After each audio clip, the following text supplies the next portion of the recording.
Hey everyone, welcome to the third calculus video for your summer packet. So this is the last one for your summer packet.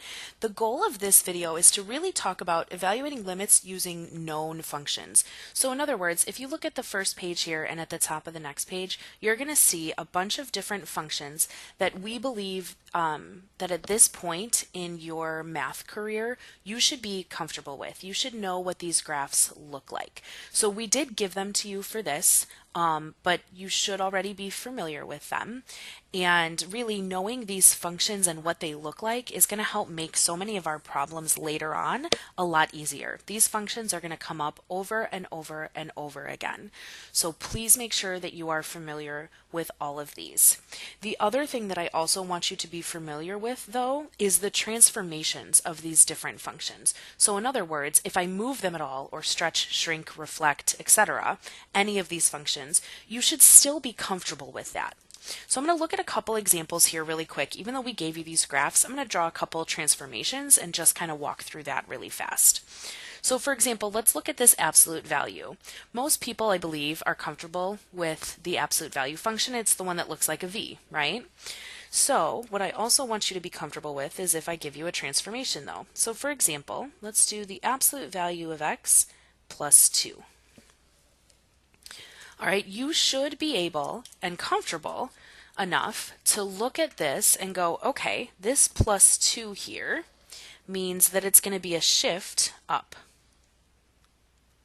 It's a positive, and so we're shifting it up 2.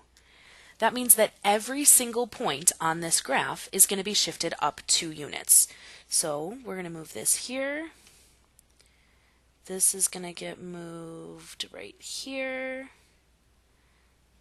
That one gets moved up there, and then same thing on this side. This point gets shifted up. Oops, I'm shifting up 2. Sorry. 1, 2 would be right here. And then this point, 1, 2, would be right here. And we've still got our V like this. It's the exact same graph. All we did is take every single point and shift it up 2. So you should be able to do something like that. You should also be comfortable, let's say I give you y equals x squared. So parabolas, you're going to have to graph parabolas, guys. You're going to have to be comfortable with it. So let's try y equals x plus 2 quantity squared. So you should be able to look at this plus 2 right here and know that this is shifting left 2 units. All right, remember anything that's inside parentheses or inside an absolute value or things like that is always going to be the opposite of what you think. So it's a plus 2, that means we're going to be shifting to the left 2 units. So everything on this graph then is going to shift left 2. So for example, this 0, 0 is going to shift to here. Let's see, this 1, 2, and then this point 1, 2. Sorry, the lines are not the best on here. I apologize about that. This point is going to shift to here. And if we go to 2, we're going to shift over to 0. And we can still see then, here's our nice parabola. All we did was shift it over 2 units to the left. All right, so you should be comfortable with things like that. So take a look at these other graphs, make sure that you are comfortable. There's one more that I want to talk about really quick though. Look at this one on the bottom in the middle. So y equals the square root of 1 minus x squared. What I want you guys to know is that this is a specific example of this function. The general one is actually y equals the square root of r squared minus x squared. This is just a semicircle with radius r.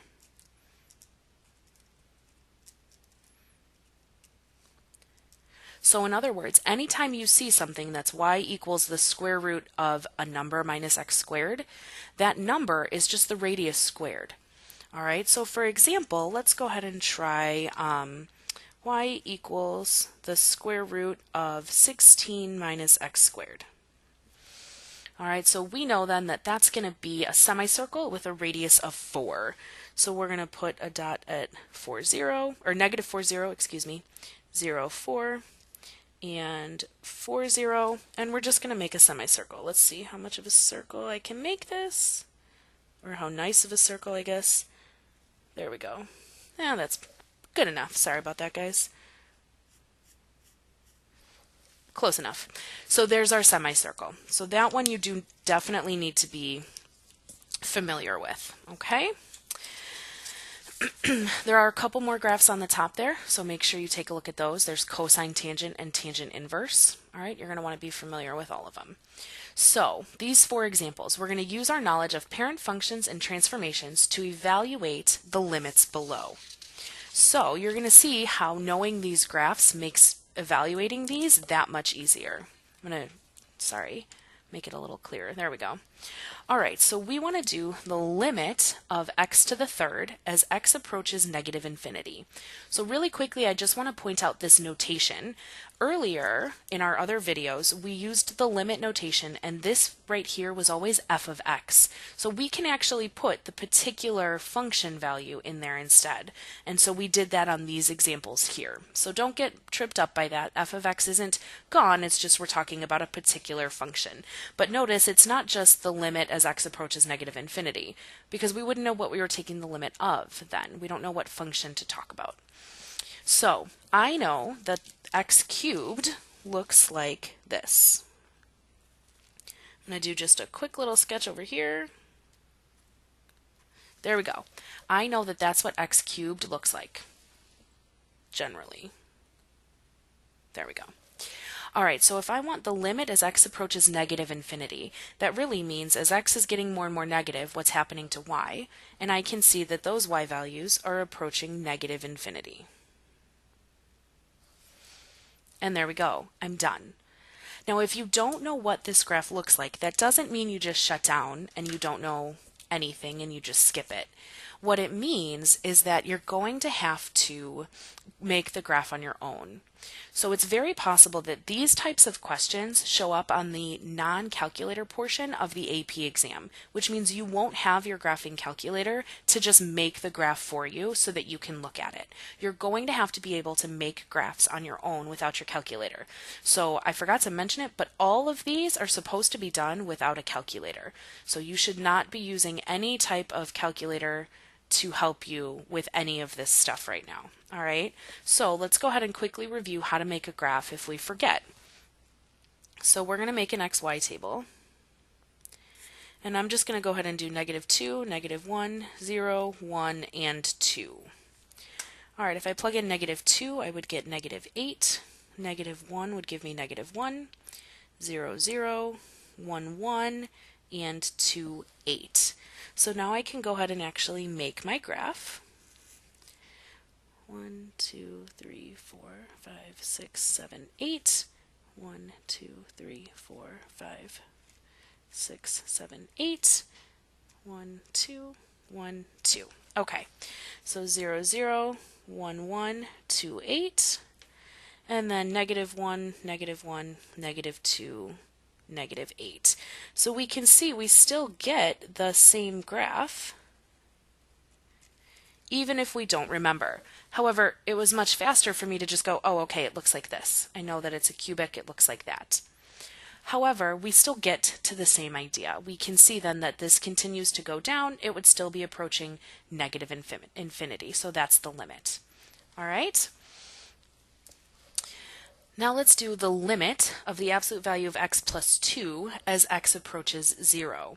So hopefully you can look at this and you can see then that that absolute value, hopefully you remember, it looks like a v. All right, and then with this plus 2, it's being shifted up 2. So I'm going to take my normal absolute value and just shift it up 2, which means it looks like this. So if I want the limit of this function as x approaches 0, I can see that it's approaching positive 2. See how easy it is once we actually know what the graph looks like. All right, now we've got the limit of 1 over x as x approaches 0 from the left. Well, we know that this is the inverse function. So if I look at the graph here, I have a vertical asymptote at 0, a horizontal asymptote at 0, and I've got branches in the first quadrant and in the third quadrant. So I know that it looks like this.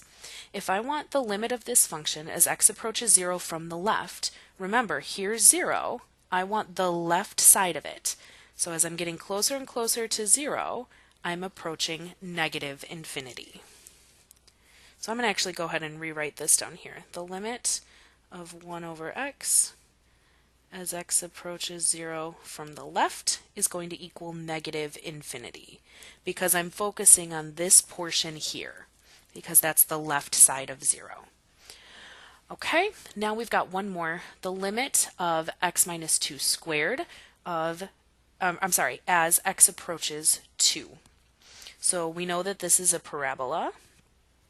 And we can see then that because of this minus 2 on the inside, we're shifting 2 to the right.